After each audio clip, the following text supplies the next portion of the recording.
Hello to all students. हम cancer का part 2 देखते हैं। फर्स्ट पार्ट हमने देख लिया है। तो यहाँ देखते हैं कि कैंसर क्रिटिकल जीन्स कौन होते हैं, कौन रेगुलेट करते हैं, कौन इंड्यूस करते हैं। तो दो तरह के जीन्स अपने पास हैं। तो होता है ट्यूमर सप्रेसर जीन्स और दूसरे होते हैं प्रोटोन्कोजीन्स। ट्यूमर सप्रेसर जीन्स को हम कैंसर सप्रेसर जीन भी कहते हैं, जो ट्यूमर को सप्रेस करने की कैपेसिटी रखते हैं। दूसरा टाइप है प्रोटोन्कोजीन्स। प्रोटोन्कोजीन्स जो होते हैं वो कैंसर कॉजिंग जीन्स होते हैं, जो कैंसर को इंड्यूस करते हैं। तो यहाँ पर हम देखते हैं जो प्रोटोन्कोजीन्स होते हैं, उन प्रोटोन्कोजीन्स में जब म्यूटेशन हो जाता है और म्यूटेशन के कारण गेन ऑफ फंक्शन हो जाता है और वो क्या बना देते हैं, वो ऑन्कोजीन्स में कन्वर्ट हो जाते हैं, मॉडिफाई हो जाते हैं। और ये ऑन्कोजीन्स क्या करेंगे, कैंसर कॉज करेंगे या ट्यूमर कॉज करेंगे। तो गेन ऑफ फंक्शन होता है किसमें, प्रोटोन्कोजीन्स में। अगर उनके फंक्शन में वृद्धि हो जाती है म्यूटेशन की वजह से, तो क्या होता है, कैंसर कोज होता है। एक एंजाइम होता है टीलोमरेज। हम देखते हैं कि जब हम क्रोमोसोम पढ़ते हैं तब टीलोमरेज एंजाइम जो होता है वो क्या फॉर्मेशन करता है, टीलोमर फॉर्मेशन करने का काम करता है। ये टीलोमर क्या करेगा, जो उसकी लेंथ होती है टीलोमर की, उस टीलोमर की लेंथ को मेंटेन रखने का काम करता है। लेकिन अगर टीलोमरेज एंजाइम लेस सीक्रेट होने लगे, एज के साथ होता है ये कि उम्र के साथ टीलोमर की शॉर्टनिंग होती जाती है, जिससे कि एज बढ़ती जाती है। सेल डिवीजन में टीलोमर की शॉर्टनिंग होती जाती है, जिससे कि एजिंग होती है। लेकिन कैंसर सेल में क्या होता है, टीलोमरेज एंजाइम ज़्यादा रिलीज होता है, जिससे सेल कंटिन्यू डिवाइड होती रहती है और कैंसर बढ़ता है। अब देखते हैं प्रोटोन्कोजीन्स और ट्यूमर सप्रेसर जीन में हम डिफरेंस देखते हैं। इनमें क्या होता है, पॉइंट म्यूटेशन होता है, जिसके कारण ये प्रोटोन्कोजीन्स ऑन्कोजीन्स में कन्वर्ट होते हैं। Mutation in any one allele out of 2 can cause cancer dominant in natural generally. यानी कि जब म्यूटेशन होता है तब ये दोनों एलिल में हो सकता है या दोनों में से किसी एक एलिल पर हो सकता है। Any one allele out of 2 यानी दोनों में से किसी एक पर हो सकता है। Can cause cancer dominant in nature generally, यानी कि अगर दो एलिल में से किसी भी एक एलिल पर म्यूटेशन होता है और उसमें चेंज आता है, तब जीन्स की सीक्वेंस में अगर किसी भी तरह का चेंज आता है, तब जो कैंसर कोज होता है वो डोमिनेंट होता है। यानी कि एक ही जीन का चेंज होना या एक ही एलिल का चेंज होना काफ़ी है, मॉडिफिकेशन हो जाना, म्यूटेशन हो जाना काफ़ी है।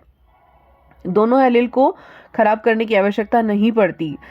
और म्यूटेशन गेन ऑफ फंक्शन, यानी इसमें क्या होता है, गेन ऑफ फंक्शन म्यूटेशन होता है।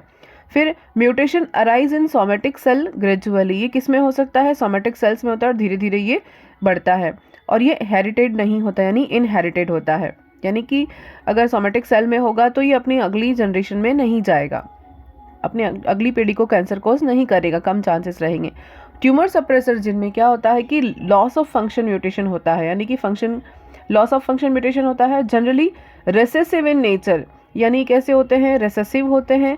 म्यूटेशन इन बोथ एलिल, यानी कि दोनों एलिल में म्यूटेशन होना आवश्यक है। अगर दोनों एलिल में से किसी एक में म्यूटेशन हुआ तब तो वो कैंसर कोज नहीं करेगा, लेकिन दोनों एलिल को अगर म्यूटेशन हुआ तब ये कैंसर कोज करेगा। ये हेरिटेबल होते हैं, यानी कि इनहेरिटेड होते हैं अपनी अगली जनरेशन टू जनरेशन। ये जर्म सेल में हो सकते हैं और सोमेटिक सेल में हो सकते हैं। तो हमने कैंसर को जो रेगुलेट करने वाले जीन्स हैं उनके बारे में देखा, उनके एग्जाम्पल भी देखेंगे भी डिटेल में। यहाँ पर जैसे कि P53 है, P21, PRB, P27, ये है ट्यूमर सप्रेसर जीन और ये है कैंसर कॉजिंग यानी कि प्रोटोन्कोजीन्स हैं। सिमिक है, एबीएल है, फस है, जूनो है, सिस है ना, रास, सार्कोमा, ये सारे के सारे ERBB है, ये सारे के सारे कौन है, प्रोटोन्कोजीन्स हैं। तो अभी हम देखते हैं कि जो ओंकोवायरस होते हैं वो क्या होते हैं। ओंकोवायरस या ट्यूमर वायरस कहते हैं इनको। ये virus containing genome that have oncogene properties may be DNA और RNA, यानी कि किसी भी वायरस के अंदर अगर DNA RNA है और अगर वो वायरस भी क्या हो रहा है, virus containing genome that have oncogenic properties, अगर उनमें ओंकोजेनिक प्रॉपर्टीज है, कैंसर कोज करने वाली प्रॉपर्टीज है, तो वो वायरस कंटेनिंग जीनोम होता है, तो उसको ओंको वायरस कहते हैं। जैसे कि DNA कंटेनिंग हेपेटाइटिस है ना, हेपेटाइटिस बी वायरस जो है, फिर हर्पीस वायरस है, पेपिलोमा वायरस है, एडिनो वायरस है, ये सारी के सारी किसके एग्जाम्पल हैं? डीएनए कंटेनिंग वायरस के एग्जाम्पल है, ओंको वायरस के एग्जाम्पल हैं। अब हम ट्यूमर सप्रेसर जीन या एंटी ओंकोजिन के बारे में देखते हैं। Tumour suppressor gene, there exist certain genes which act by suppressing malignant growth. Such genes are known as tumour suppressor genes और एंटी ओंकोजिन्स। क्या कह रहे हैं? देयर एग्जिस्ट सर्टेन जीन्स, यानी कि कुछ जीन्स ऐसे होते हैं जहाँ जो क्या करेंगे, विच act by suppressing malignant growth, जो कि मैलिग्नेंट ग्रोथ को सप्रेस कर फंक्शन करेंगे। जैसे कि उन जीनों को हम क्या कहते हैं? ट्यूमर सप्रेसर जीन कहते हैं, यानी कि ट्यूमर को सप्रेस करने वाले जीन होते हैं जो कि मैलिग्नेंट ग्रोथ को संदमित करते हैं, रेगुलेट करेंगे, सप्रेस करने का काम करेंगे। कुछ ऐसे जीन्स हमारे बॉडी में होते हैं, उन्हें हम ट्यूमर सप्रेसर जीन्स कहते हैं। ये नेचुरल फिनोमिनन है। फिर when these genes are mutated in their recessive and homozygous state, then they fail to suppress the cancer in the individual there are followings। यानी कि क्या कह रहे हैं कि जब ये जीन्स म्यूटेट हो जाते हैं, यानी जब इनमें म्यूटेशन हो जाएगा, कौन? ट्यूमर सप्रेसर जीन, यानी कि ऐसे कोई नेचुरल जीन्स हमारे बॉडी में होते हैं जो कि ट्यूमर को सप्रेस करने की कैपेसिटी रखते हैं। अगर उन जीन में क्या हो जाए, किसी भी कारण से म्यूटेशन हो जाए, जब या तो उनकी रेसेसिव कंडीशन में या होमोजाइगस कंडीशन में, उनकी जो होमोजाइगस स्टेट होती है उसमें अगर म्यूटेशन हो जाता है, तब वो क्या करेंगे? अपना लॉस ऑफ फंक्शन करेंगे, यानी कि क्या होगा? अपने फंक्शन को लॉस कर देंगे, यानी कि सप्रेस करने का जो उनका फंक्शन था, ट्यूमर सप्रेस करने का जो उनका फंक्शन था, उसको लॉस कर देंगे। Then they fail to suppress the cancer in the individual. तो क्या हो जाएगा? फिर कैंसर कोज होने के चांसेस बढ़ जाएंगे, क्योंकि उन्होंने अपना फंक्शन लॉस कर दिया है। क्यों कर दिया है? क्योंकि म्यूटेशन हो चुका है, या तो उनकी रेसेसिव कंडीशन में या उनकी होमोजाइगस स्टेट में। तो इसीलिए इनको हम क्या कहते हैं? ट्यूमर सप्रेसर जीन्स कहते हैं, जो हमारे बॉडी में होते हैं और बहुत ही आवश्यक होते हैं ये। फिर सबसे पहले हम इस यहाँ पर कुछ एग्जांपल्स देखते हैं, एक एक करके इसका डिटेल में पढ़ेंगे। सबसे पहले है रेटिनोब्लास्टोमा, जिसको हम शॉर्ट में आरबी से भी डिनोट करते हैं, रेटिनोब्लास्टोमा। दिस इज, इसके बारे में जानते हैं। This is a tumour of retinoblast cells which are precursor of cone cell of retina of eye. तो रेटिनोब्लास्टोमा क्या है? एक तरह की डिजीज है जो क्या करती है? बच्चों की आंखों में रेटिना में कैंसर कोज करती है। This is a tumour of retinoblast cells, यानी कि हमारी बॉडी की जो रेटिनोब्लास्ट सेल्स होती हैं उनमें क्या करेंगे? प्रीकर्सर की तरह काम करेंगी of cone cell of retina of eye. फिर retinoblastoma is a disease which affects young children because after the retinoblast cell undifferentiated. जब रेटिनोब्लास्ट सेल इनडिफरेंशिएटेड हो जाएगी तो ये क्या करेगी? बच्चों की आंखों में क्या करती है? कैंसर कोज करने का काम करती है, जिसे हम क्या कहते हैं? रेटिनोब्लास्टोमा कहते हैं, जिस ट्यूमर को हम कहते हैं। They no longer divide in clearly, no longer form tumours. They no longer divide in clearly, no longer form tumours. तो ये क्या करते हैं? फर्दर डिवाइड नहीं होती, यानी डिफरेंशिएटेड नहीं हो पाती, जिसके कारण ये ट्यूमर कोज करेंगे। This disease cause both in hereditary and a sporadic form, यानी कि ये हेरिडिटरी हो सकती है और स्पोरेडिक होती है, यानी कि स्प्रेड होगी। Both forms are suspected to be due to recessive homozygous state of locus, यानी कि रेसेसिव होमोजाइगस कंडीशन में ये कैंसर कोज करेगी।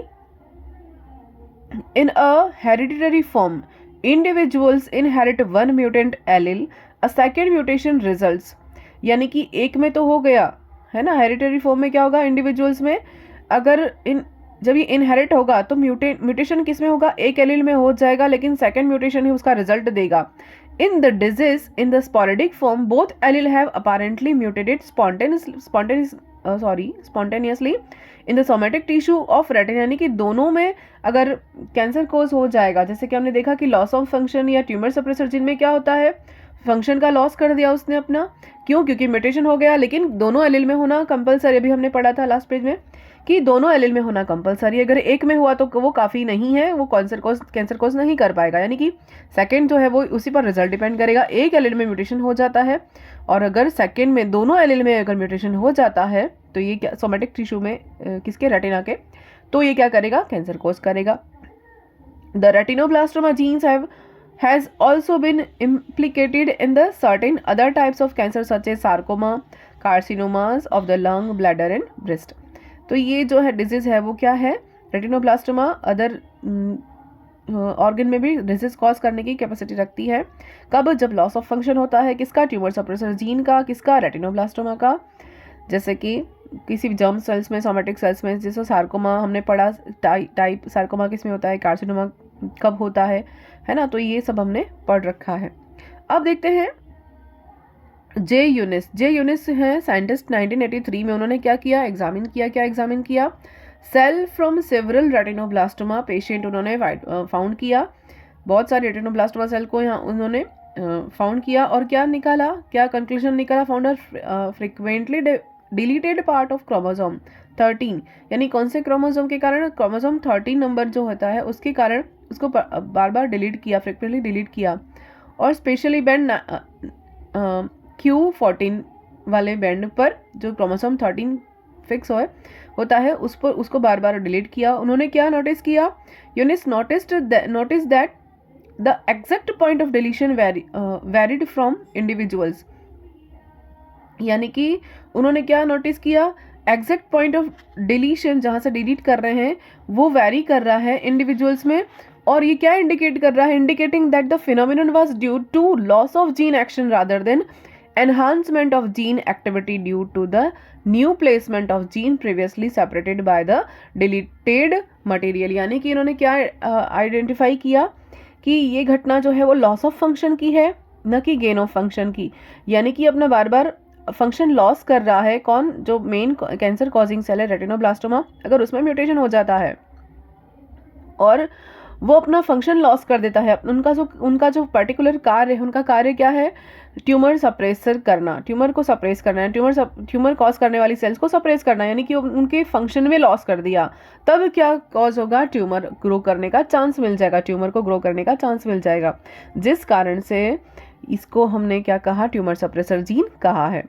तो ये हमने देखा। अभी हम देखते हैं मॉलिक्यूलर बायोलॉजी ऑफ रेटिनोब्लास्टोमा, यानी कि हम इसका स्ट्रक्चर समझते हैं कि ये फंक्शन कैसे करता है। तो हम सबसे पहले देखते हैं कि ये जो रेटिनोब्लास्टोमा जीन है वो कौन से क्रोमोसोम पर प्रेजेंट है, 13 क्रोमोसोम पर प्रेजेंट है ना। तो ये क्या करेगा, ये भी प्रोटीन बनाएगा, ये रेटिनोब्लास्टोमा प्रोटीन का फॉर्मेशन करता है।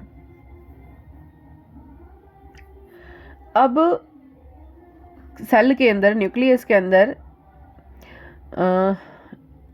ये जो डीएनए है, क्रोमोसोम के अंदर हमारा जो डीएनए है वो किससे बाइंड होता है, वो क्या सीक्रेट करता है, साइक्लिन ए जीन डीएनए पर प्रेजेंट होता है और ये क्या फॉर्मेशन करेगा, एमआरएनए फॉर्मेशन करेगा और एमआरएनए के साथ ये साइक्लिन ए प्रोटीन का फॉर्मेशन करता है। और ये साइक्लिन जो है वो सेल, अब इसके कारण साइक्लिन ए के कारण क्या होगा, सेल एंटर करेगी किसमें, एस फेज में एंटर करेगी, क्योंकि इस एस फेज में सिंथेसाइज की फेज है। अब यहाँ पर क्या होता है, डीएनए के ऊपर EF2 एक प्रोटीन होता है जिसको हम क्या कहते हैं, factor controlling to gene expression, यानी कि किसी भी जीन एक्सप्रेशन को कंट्रोल करने के लिए जो फैक्टर है उसे EF2 कहते हैं। ये किसको कंट्रोल करेगा, कंट्रोल साइक्लिन ए सिंथेसिस, यानी साइक्लिन ए प्रोटीन को सिंथेसिस करने पर ये कंट्रोल करता है, रेगुलेट करता है, जीन एक्सप्रेशन को कंट्रोल करता है। अब इस नॉर्मल प्रोसेस में क्या हो रहा है कि जो डीएनए है उस पर कौन सा जीन प्रेजेंट है, साइक्लिन ए जीन प्रेजेंट है, उसके साथ क्या बाइंड होता है, EF2 फैक्टर बाइंड होता है। ये एमआरएनए के साथ साइक्लिन ए प्रोटीन का फॉर्मेशन करेगा और ये इसके कारण ये सेल जो है वो एस फेज में एंटर करेगी। अब टू रेगुलेट्स, अब ये तो नॉर्मल प्रोसेस है, ये चल रही है ना। To regulate cyclin A protein, यानी साइक्लिन ए प्रोटीन को रेगुलेट करने के लिए आरबी प्रोटीन बाइंड होता है किससे, E2F से बाइंड होता है, E2F से बाइंड हो जाता है आरबी प्रोटीन को। आरबी प्रोटीन के साथ कौन बाइंड हो गया, E2F बाइंड हो गया। अब साइक्लिन ए फॉर्मेशन रेगुलेट हो जाएगा, ये नॉर्मल स्टेट है, यानी साइक्लिन ए फॉर्मेशन क्या हो जाएगा, रुक जाएगा और ये सामान्य अवस्था कही जाती है। यानी कि क्या हो रहा है, जैसे कि आरबी प्रोटीन को अगर अलग इसके साथ बाइंड होता है, तो बाइंड होने के साथ किसका सिक्रेशन हो रहा है? जब आरबी प्रोटीन जो है उसके साथ कौन बाइंड हुआ? E2F बाइंड हुआ। तो साइक्लिन ए जीन जो है वो कहाँ? डीएनए के ऊपर प्रेजेंट है। वो क्या करेगी? साइक्लिन ए प्रोटीन का फॉर्मेशन करेगी, जिसके कारण साइक्लिन ए प्रोटीन किसको इंड्यूस कर रही है? सेल की सिंथेसाइज को, यानी कि जो मटेरियल है एस फेज में उसको जाने के लिए अलाउ कर रही है। तो ये नॉर्मल प्रोसेस है, ये चलती जाएगी, ठीक है।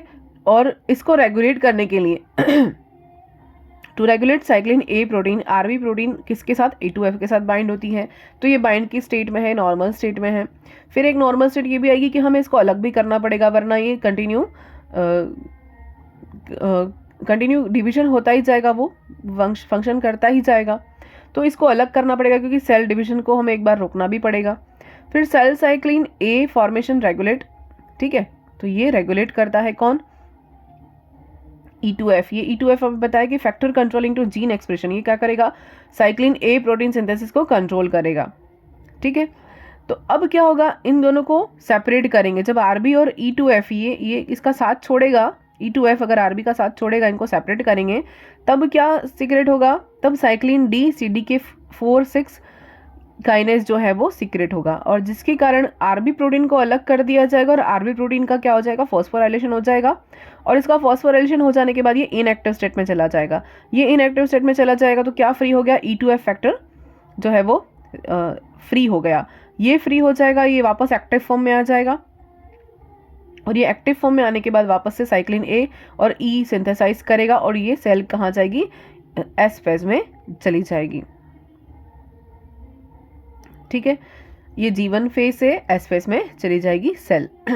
तो RB is the prototype of tumour suppressor, ठीक है। Tumour suppressor gene, a gene whose inactivation leads to tumour development. अगर इसका इनएक्टिवेशन हो गया, आरबी का इनएक्टिवेशन हो गया, तो क्या होगा? कंटिन्यू सेल डेवलप ग्रो करेगी, जिसके कारण ट्यूमर कोज होगा। तो आरबी क्या है? ट्यूमर को सप्रेस करने वाली जीन है। अगर और इस आरबी जीन में अगर लॉस ऑफ फंक्शन हो गया, यानी इसने अपना फंक्शन खो दिया। क्यों खोएगा अपना फंक्शन? किसी भी म्यूटेशन की वजह से खो सकता है।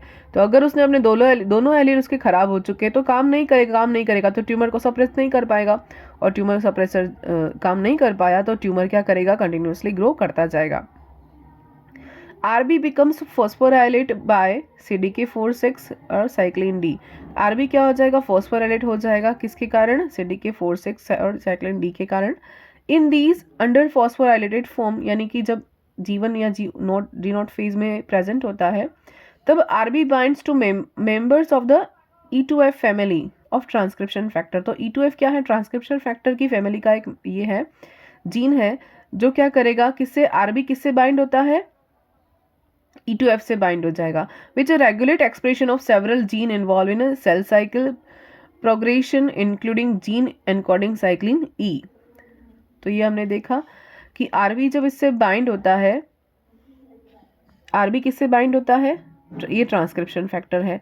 ये आरबी बाइंड होगा E2F से, E2F से बाइंड होगा तो ये सेल साइकिल नॉर्मल चलेगी, लेकिन इसको बंद भी करना पड़ेगा, तो इसके लिए E2F फैक्टर अलग हो जाएगा, और ये जब सेपरेट हुआ तो वापस से सेल साइकिल स्टॉप होके G1 से G2 फेस में आएगी। तो ये इसका फॉस्फोराइलेशन हो गया, इनएक्टिव हो गया, तो ये सेल का डिवीजन स्टार्ट होना और सेल का डिवीजन बंद होना, ये दोनों इन दोनों के ऊपर डिपेंड करते हैं। लेकिन अगर ये खराब हो गया, यहाँ पर हमारा मोटो क्या है पढ़ने का? अगर ये खराब हो गया, यानी इसके दोनों एलील में क्या हो गया? लॉस ऑफ फंक्शन हो गया, तब ये इससे बाइंड नहीं हो पाएगा और इसको रोक नहीं पाएगा, और ये क्या करेगा? कंटिन्यूसली सेल ग्रोथ करता जाएगा, और सेल ग्रोथ करता गया, जिसके कारण क्या होगा? ट्यूमर कॉज होगा।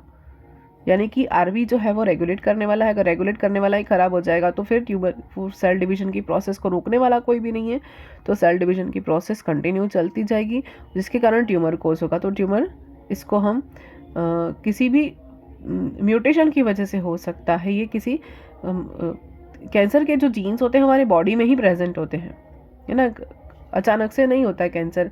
अगर म्यूटेशन की वजह से होता है तब, है ना। तो कोई अलग से कोई बाहर से कुछ हमारे फॉरेन पार्टिकल्स नहीं आते हैं। कभी होता है हम वायरस एंटर कर जाते हैं, भी देखेंगे। वायरस के बारे में भी देखा था, पेपिलोमा वायरस है, हर्पीस वायरस है, वो सारे के सारे, है ना।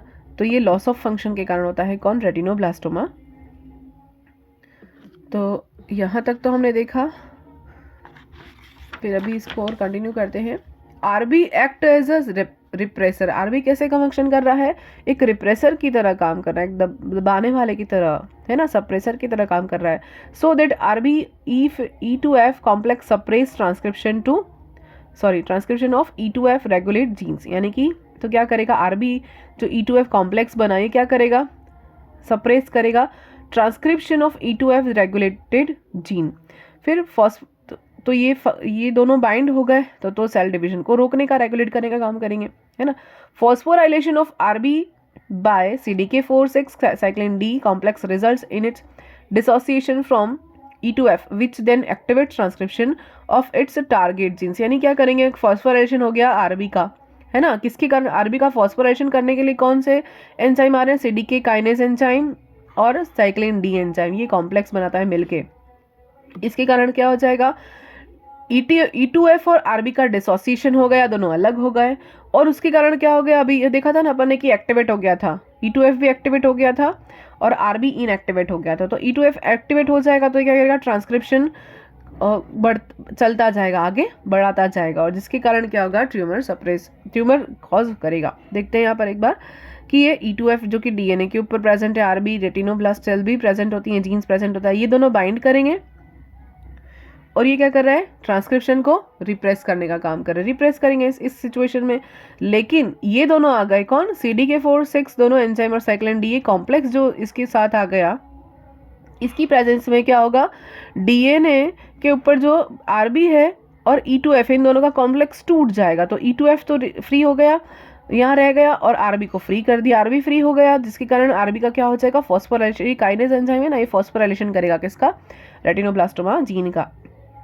इसका फॉस्फोराइलेशन कर दिया तो ये ट्रांसक्रिप्शन एक्टिवेट हो जाएगा, यानी कि ट्रांसक्रिप्शन चलेगा। तो ये तो नॉर्मल स्टेट है, क्योंकि ये सामान्य अवस्था वाली बात है, क्योंकि ये तो एक बार ट्रांसक्रिप्शन शुरू हुआ तो उसको बंद भी करना पड़ेगा। तो बंद करने के लिए दोनों अलग हो जाएंगे, किसके कारण, इसके कारण, है ना। तो अलग हो गए तो ट्रांसक्रिप्शन बंद हो गया, लेकिन वापस चालू भी तो करना पड़ेगा, है ना। तो ये प्रोसेस चलती जाती है। तो आरबी प्रोटीन म्यूटेशन, यानी कि ये प्रोसेस नॉर्मल अवस्था में चलती जाती, सामान्य अवस्था में ऐसा होता जाता है ना। लेकिन क्या हो गया, अगर अभी तो कोई कैंसर वाली बात अपन ने नहीं की, अभी सिर्फ सामान्य अवस्था वाली बात की कि नॉर्मली ऐसा होता है। लेकिन अगर आरबी प्रोटीन में म्यूटेशन हो जाता है, इसमें कंप्लीट इनएक्टिव हो जाता है, आरबी प्रोटीन म्यूटेशन हो गया तो कंप्लीटली इनएक्टिव हो गया। कब, जब दोनों एलील में इसका लॉस ऑफ फंक्शन हो गया, तो ये क्या करेगा, इनएक्टिव स्टेट में चला जाएगा, और इनएक्टिव स्टेट में चला गया तो ये फ्री हो गया, E2F फ्री हो गया। तो E2F फ्री होने के बाद कंटिन्यूसली एक्टिव रहेगा, क्योंकि इसको कंट्रोल करने वाला कोई नहीं है, आरबी तो है ही नहीं, खराब हो गया। तो ये कंटिन्यूसली क्या करेगा, एक्टिव रहेगा, और ये एक्टिव होकर साइक्लिन A और साइक्लिन E दोनों एक्टिव हो जाएंगे, क्योंकि ये सेल को ट्रांसक्रिप्शन को रेगुलेट इंक्रीज करने वाले थे, है ना। तो साइक्लिन A और साइक्लिन E दोनों एक्टिव हो गए। ये कंटिन्यूसली अगर दोनों एक्टिव रहे तो लगातार क्या करेगी, सेल कंटिन्यूसली डिवाइड करती जाएगी। तो सेल का जो डिवीजन होगा वो कैसा हो जाएगा, अनकंट्रोल्ड हो जाएगा, और अनकंट्रोल होने के कारण फिर क्या होगा, सेल में ट्यूमर कॉज होगा। तो ये पूरी प्रोसेस हमने देखी, और ये आरबी में हो क्या रहा है, ट्यूट्यू म्यूटेशन हो रहा है। तो ये पूरी प्रोसेस हमने देखी। हमने क्या देखा, रेटिनोब्लास्टोमा जो है एक डिजीज है, उसको उसके बारे में पढ़ा, वो किस तरह का ट्यूमर है, वो किसके कारण होता है, रेटिनोब्लास्ट जो सेल होती हैं, आरबी जीन्स जो होती हैं, उनमें लॉस ऑफ फंक्शन के कारण ट्यूमर कोज होता है। ठीक है, तो ये पूरी डिटेल हमने पढ़ी। Thank you.